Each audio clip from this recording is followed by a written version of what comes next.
Hey flower friends, welcome to this week's DIY segment here at Flowers for Dreams. I'm Kyle and I'm going to be working with you on what I call design on a line. See what I did there? Design on a dime, design on a line. Today we're working all with linear floral, which I think can be a really fun and impactful look if you're looking to get something dramatic and tall out of your arrangement. So today we have these wonderful deep purple Michigan grown Gladiolas. It is glad season from Michigan. We do love that in the late summertime here in the Midwest. So it's really fun to have glads around. Then we have this beautiful Liatris. Now this Liatris is very thick and really hardy. This is some of the nicest Liatris I've seen in a while, so I hope that you guys are getting something very similar to this. If not, I maybe just lucked out. It is kind of luck of the draw when it comes to these things, so I'm pretty lucky to be working with this stem today. Then I have these beautiful blue Nora Mokaras, right? So as we know, a lot of our orchids in general come from Thailand. So when they're imported to the US, they come through the port of Los Angeles and then they're distributed across the country in general. So most of our cut orchids come from Thailand, and that's true with these Mokara orchids. I just love using them. I think they have a really unique coloring that has just a slight tinge of brown in the leaf, and that just gives it that sort of bronzy patina, which reads really well in dramatic floral arranging. So I love those blue Noras. Then our foliage today is going to be this green Pittosporum. As we know from previous lessons, Pittosporum is a southern coastal tree. We do see it in the Mediterranean as well, but you'll generally see it in Florida, in the United States, as well as Louisiana, southern Mississippi, and then down through Mexico. So Pittosporums are really hardy green. It's something that works really well with arranging, so I love using it. And this deep emerald foliage is really going to enhance the deep purples that we have in our palette today. Also in your kit you receive some bind wire. This is what we're going to be tying our arrangement with. We are going to create this arrangement in our hand, so we're going to prep all of our stems first, right? So let's get to prepping. Now for gladiolas, here's what you want to do. Your gladiola will bloom up the stalk, right? So as it blooms up, and as you're changing your water and monitoring your arrangement throughout the week, you'll want to peel off the dead blooms at the bottom, and it will continue to bloom upwards in the stalk. Now, contrary to that, the Liatris is going to bloom from the top down. Now, when the top blooms begin to fade on Liatris, we don't clip those off. We sort of just let them fizzle downward, sort of like a sparkler, and we just enjoy the natural beauty of that. So, going back to the gladiola, what we want to do is, in order to sort of encourage this stalk to bloom as high as it possibly can, we want to look towards the tip of this stalk, and we want to break it off just like a bean. So I'm taking off about where I really see the buds getting tight together at the top there. This is just wasted energy for this stalk, so what we're going to do is we're just going to break off that tip piece, right? So the stalk is no longer putting nutrients and energy into something that won't actually produce a bloom. And most of these other really juicy blooms that are sort of just peeling away from the stalk, these all will bloom out throughout the week. So what we also want to do then is remove the foliage at this time. So I'm going to just peel this back, shuck it like a corn cob would, and then that stalk is prepared and ready to go. So I'm going to do that with my other 4 stalks here. So you should have 5 stems in total. And then I'm just going to make sure that there's no foliage down on the lower portion of this. Sometimes if a glad is a little too bloomed out, I will take off the bottom blooms before I design with it. Today these seem to be pretty young blooms. This one is really wide open, so if I was worried about longevity and it going to a client, I might actually peel this bloom off just for perception's sake. So what I would do, and it's a beautiful bloom, I do want to leave it, but if I'm going to send it out and risk having a complaint come back in a day or two that the flowers are dead, I will just go ahead and pre-edit that and take that away. So just so you guys know what we're doing here in the floral studio, perception is everything. And then here we have younger blooms, so these blooms will eventually bloom out, and then the longevity, or the perception of longevity, is actually there, when in actuality the stalk is doing what was always going to do from the get-go. So just so you guys are aware of sort of the thinking and the mentality behind that floral culture. So I'm just going to continue to clean up this gladiola. That's my last one there. Then next, I'm going to move on to this Liatris. Now, we've worked with Liatris before, and on this stalk, you're going to see really fine hair-like foliage. Now, what I do want to do is I'm going to go right below the blooms. I'm just going to strip this stalk by running my thumb and my forefinger down there, right? My pinchers, my thumb and my forefinger. I am just going to run that down there to eliminate as much of that foliage as I possibly can. And then I'm just going to lightly pick off some of these hair leaves up here on the higher end. The reason that I do that, again, is for perception. So these hair leaves will be the first thing to turn brown on this stalk. And so what I want to do is I want to have that perception of longevity, even though the bloom is doing exactly what it was meant to do. If those hairs do turn brown, oftentimes people perceive the entire stalk or the entire bloom as quote unquote dead. So we just go ahead and eliminate that little margin of the customer experience, and we just pre-edit that so that when it is in the hands of a customer, for it is out for delivery, then we're not risking additional stress on our customer service or customer relations by them getting phone calls, because oftentimes what does happen is if one bloom appears a little dead, then we get a lot of phone calls saying that the entire arrangement is dead. So that's just part of the editing process that we have to go through just to achieve that longevity and make sure that the bloom is looking as fresh as it can for as long as it can. So I'm just going to finish up here with my last stalk of Liatris, and here we go. I love using Liatris in a lot of different ways. It's a super versatile bloom. It can go anywhere from just your normal everyday garden floral arrangement to sort of lending itself into a modern tropical look. It's a very versatile flower. It has a great shelf life. It's got wonderful color, and you know, it is a native Western wildflower. So this is something that would bloom naturally in Colorado, Nevada, California. So this is something that does grow out in the west of the United States as a wildflower. So we today propagate this in California, and a lot of our Liatris comes from a farm called Milano Farms. Milano produces a lot of our California blooms that we utilize nationwide in the floral industry. So we don't have to do anything to prep our Mokara orchids. We're just going to leave those set there to the side. I've got my stems all cleaned up, and now I'm just going to go ahead and edit and clean my foliage so that we're ready to go when we start holding our arrangement, so I don't have any extra cleaning to do. Now what I'm going to do is I sort of need to anticipate how I'm going to use this. Knowing that I'm designing on a line, I'm really going to be focusing on the linear aspect of this arrangement. So these foliages are just there really to base or collar the arrangement. So when we just have foliage around the base of something, we call it a collar. So we're going to collar this with this Pittosporum, and you know, so that means I'm going to keep it kind of low and tight to the jar so that my linear blooms can just sort of live the experience there. So what I'm doing is I'm just cleaning this up to usable pieces that are a little smaller than my hand this time. I know general rule of thumb is that I want my floral or my foliages to be about the size of my hand, but today I want to clean these up so that they're a little bit smaller, because I do want to keep this just a little tighter towards the rim of the jar. I'm just using this as a collar. So this piece here I am just going to clean up so I have this nice starburst at the top there. Now here what I can do is I can stem separate this, because you can see here on this piece of Pittosporum I have a break here, and then I have a new sort of furl of leaves right there. So I'm just going to go above that furl of leaves.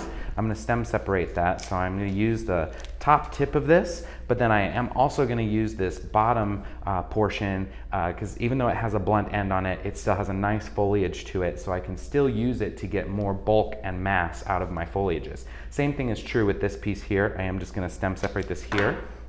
I know this is awful short for what we generally are looking for, but because I'm going to use it as a collar, I can go back in and I can trim that up when I'm going to put it in water, and it'll work out just fine. What I'm more worried about here is getting the most bang for my buck out of these leaves. So I am stem separating these so that I can get more out of them. So here I've got another one. This has some really nice laterals. I'm pretty lucky on this guy. You can see I have two totally usable shoots there, and then I still have a green tuft at the bottom there that I'm going to be able to use. So I'm just going to go ahead and separate those out. So I have these nice little bursts of leaves, right? Cleaning up any of those lower stalks here so that these pieces are completely usable and I just have that nice tuft there at the top. This one is a little more difficult to choose what I'm going to use on it, and it's going to have to be these top two foliages. Neither of these laterals are long enough for me to use them independently, so I'm just going to go ahead and clean up everything below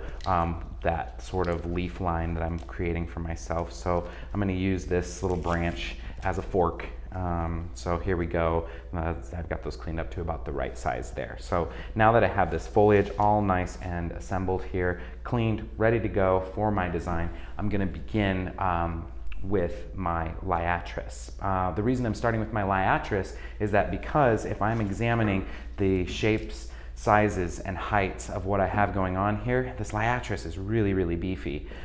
So what's going to happen in my vase is as these bloom downwards, then my Gladiolas are going to bloom upwards, and at some point throughout the week they're going to kind of meet in the middle. So I'm going to be layering these. Now, in style design and in layering design in floral, we have a design that is called Biedermeier. Now, Biedermeier comes from actually a furniture and interior design world term. Biedermeier did a lot of designs for furniture, and that had sort of a layering to it. So when we work in layers in floral, where we're sort of stacking different florals to sort of be in sort of a tower, like a cake tower sort of design, that we call Biedermeier. So it's a Biedermeier style design. So if I'm just going to begin with my 3 Liatris right here in the middle, I'm just going to hold these all together. So I have them as my first layer. Now this is going to be the central layer. Everything else I'm going to sort of wrap around this, right? My second layer is going to be my Gladiolas. So I'm just going to sort of grab those glads on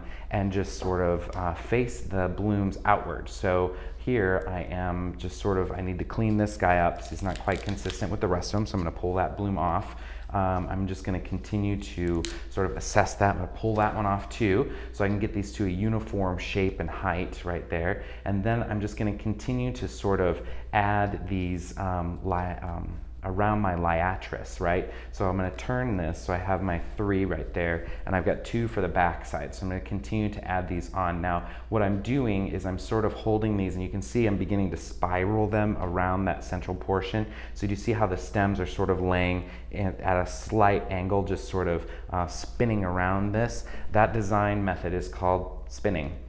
Go figure. So, and actually when you do a good spinner, you'll see that the legs of your stems will all be sort of twisting outwards. And then if you cut this evenly, it will stand on a tabletop. So that's called a spinner, right?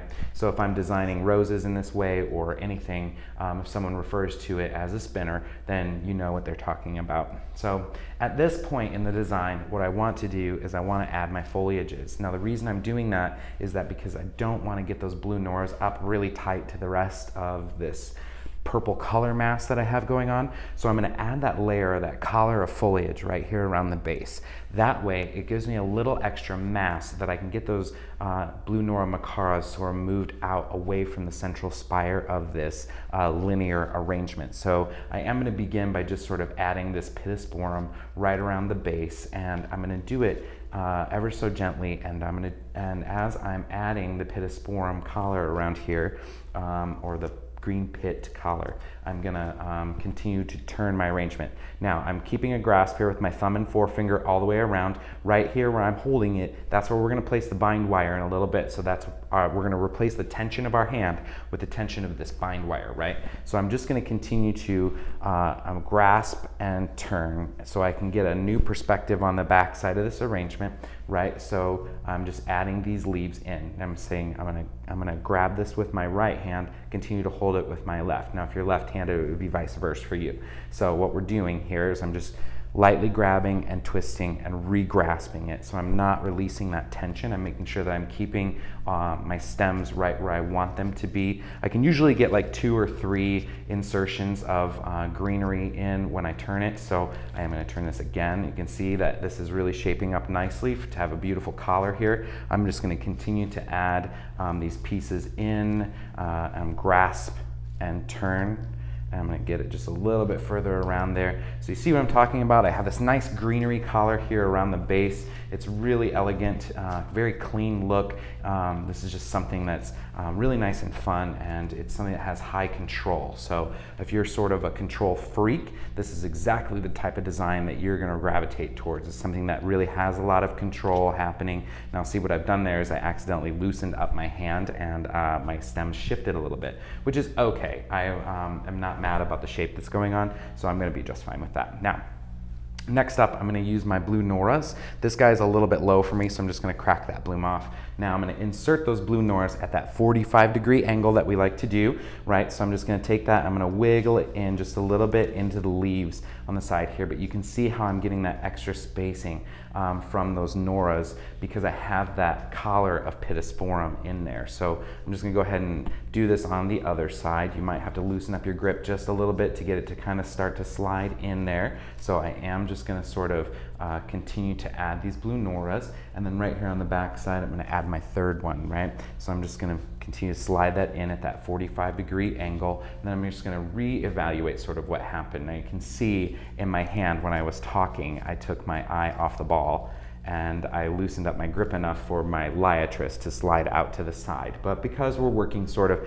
in monochromatic zones, I kind of like what it did. It's no longer really a Biedermeier design. I sort of slipped into a little bit more of an asymmetrical zone by doing that. But I still like it. We're gonna move forward with it, and we're gonna move on to the binding. So if your stems do shift on you, that is a-okay, as long as you like how the final product turned out. That's all that really matters there. So here we go. I've got this bind wire. Now, when I go to bind this, you wanna leave yourself a tail, right? So place it under your thumb with about a 2-inch tail hanging up into the leaves, right? That tail is where we're gonna twist and lock a little bit later, and then slowly sort of just wrap right underneath your thumb and finger and sort of replace your thumb and finger with this wire by going around this just a few times. So 1, I'm gonna maybe do 2. I'm really pulling this wire upwards and towards my hand so that I can get that tension really high up there where my hand is, and I can begin to relieve that. So I'm giving it a little tug each time I move around. I'm keeping it taut, I'm pulling it, I'm sort of holding onto it with my fingers. If you were playing a guitar, I'm hanging onto those wires there. And I'm gonna bring it around one more time. Now here, I've gone around 3, maybe 4 times. I feel like it's strong enough that it can hold my arrangement in place. So what I'm going to do is I'm gonna take that tail that I left there and this piece here, I'm just gonna twist it off. So I'm gonna twist once, twice, 3 times, maybe 4, 5 if you're feeling lucky, till I feel like it's nice and firm. I'm gonna clip off that excess, and then I'm gonna take that tail and just bend it to the side so it's not so apparent. Now, once we have it at this place, what we're gonna do is we're gonna give it all just a really clean chop along the bottom here. So I'm just gonna take my stems and chop them right off about the length that I can see that I would want it to be in my vase. I'm just gonna go straight across. Then I can examine my stems just a little bit. Because some of these Pittosporum stems were a little shorter, I need to look up into the underside of this arrangement, look for any stems that didn't get cut just now. So I'm gonna go through and cut those, give them a fresh cut, make sure that you get all the stems, because you don't want, especially in a hand-tied arrangement, you don't wanna miss any stems, because that stem of foliage or floral will die and decay ahead of everything else in the arrangement. Then you have to take it apart, sort of start over, or clip it out. So we really wanna make sure we get all the stems clipped there. Once we have it to this place, we can drop it into our jar of water. Now, here we go. I'm just lowering it in. I had to squeeze the stems just a little bit. Now you can see here, I left mine just a little long, so I have a little play, a little wiggle room here in my arrangement. But by and large, it seems to be settled in pretty well. And if you need to make an adjustment at this time, you can take a little more length off the bottom of that arrangement. So I just think it's very handsome. It's a beautiful linear look, you know, and I hope you really enjoyed making today's handheld design on a line.